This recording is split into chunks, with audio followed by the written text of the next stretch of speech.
Hello everyone, I just back with a really quick video.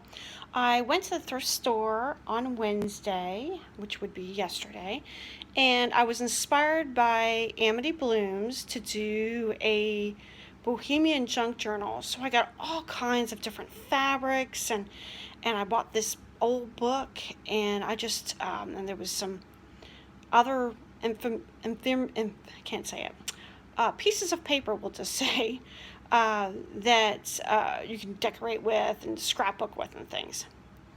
Well, I got everything home and I laid everything out, and I even took a video of you guys, but it didn't turn out, so I'm not redoing that video. But what I wanted to show you was this book. This book was $3 at the thrift store, and I was gonna totally trash it. But after I got it home, I looked at it and I thought, I love that cover. That cover is so sweet. I really like butterflies and the flowers. That's an old stain from something. But so I just kind of wanted to show you so far what I've done with it. I took some washi tape and I wasn't going to do anything on the outside, but I decided I want to take some washi tape and some scotch tape, believe it or not, and kind of just do the binding just to add some color and some decoration and kind of make it mine. I'm a big purple and pink person, so that was the main color I went with. Okay, so we're going to start. Here we go. I just wrote a little inscription if someone ever finds it. This and this and this were original for when I got the book.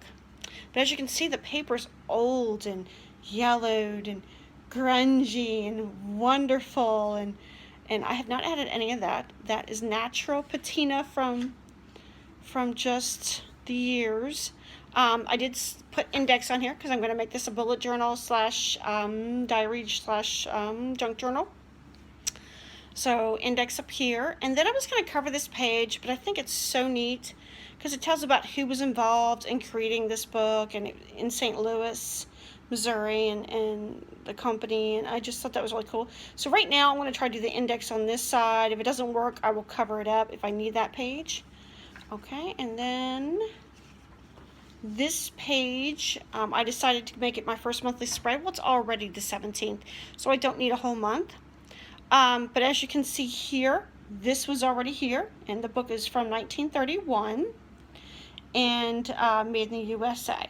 So I just went ahead and drew out August. I washi taped the ends with some butterfly, and then I was not going to use the space. I was going to skip, but I forgot by the time I got there. I was watching football and totally forgot. So I've got an extra day there, September.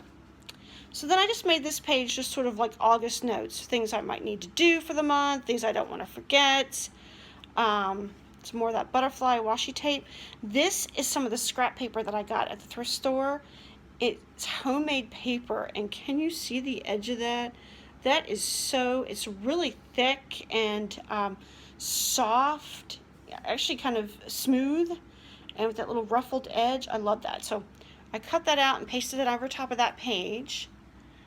And then I left this blank because I didn't think there was a need. There's no words on it, and it's got like some markings, probably some fingerprints, dirty fingerprints, and I just thought, I'll just leave it the way it is. I did cover that one up with some paper and some washi tape, and I'm just doing whatever hits my fancy for that particular page. And some pages I'm going to keep because I really like the illustrations.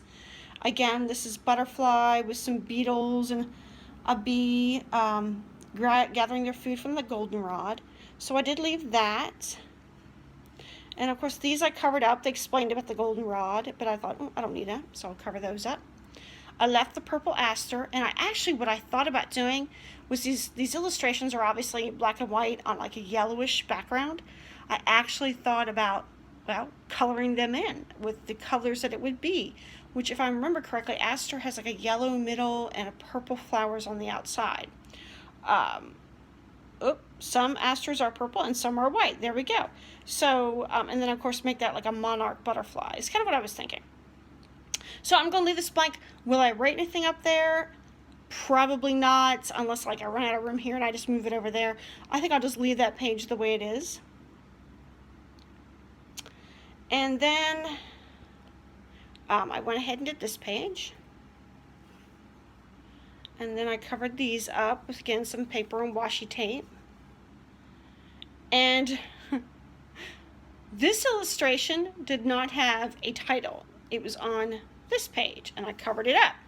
So I went ahead and added the milkweed. So we know that this is milkweed that butterflies really like. So I may color that in, I may not. And then, oh, that's more of that homemade paper. And I like just doing one in the washi tape. I had pasted that in, so I don't really think that's going to go anywhere. And then again, like I said, I'm just kind of messing around with different papers and washi tape. And then that's kind of where I stopped. That's as far as I got today. But as you can see, it's just a regular little textbook. Ooh, yuck. Meant for first and second graders. Actually, I think from the description, it was like third or fourth graders. This is book 2. But as you can see, it has bird illustrations, which I am not going to cover that up. I'm going to leave that as it is. But things that are just words, I'm going to cover that up.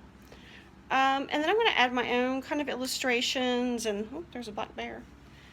And things. And then the further you go, the grungier it gets. Like there's even some old pencil marks. And it's just a delight. This book was such a find for $3. And I just, and there's a little glossary with words, and I haven't decided if I'm going to cover those up or leave those alone. But as you can see, these pages have gotten even yellower, and this is really yellow. And the back is grungy, and I love it. And then I used this page as a pen test because I had no idea. The paper is thick. I mean, for school book paper, textbook paper, it has a thickness to it and a smoothness. And I thought, oh, I don't know if my pens are just going to smear as soon as I use them. So far I've only done 3. I've done fine point Sharpie, which is fine, was fine immediately. I did a fine point pen from Bic, which actually was a finer point than the Sharpie, if you can tell. And then a medium flare from Paper Mate, which when I ran my hand across, it smeared a little bit here from the period, but the rest of it didn't. So it dried fairly quickly, so this paper takes pen really well. I haven't tried anything heavier Sharpie. It does take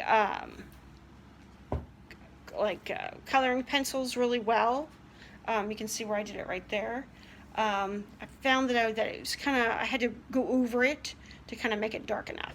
So that's pretty much it for my little thrift store find. You know, and it's small. It's kind of give you an aspect of, give you kind of a sense of how small it is. It's not that big. There's my pencil case, and I'll turn my pencil case sideways. And you can see my pencil case is still bigger than that. And it's just a bit wider. It's more than an A6 because it's bigger than my Hobonichi A6 size, and bigger than my Mr. Darcy, which is A6. It's a little bit taller than that, but obviously it's not A5 size. It's smaller than that. It may be A5 width, but it's not A5 length. So, all right. Well, thank you, and have a good evening. If you like this video, give it a thumbs up, subscribe below, and thank you, and have a good evening.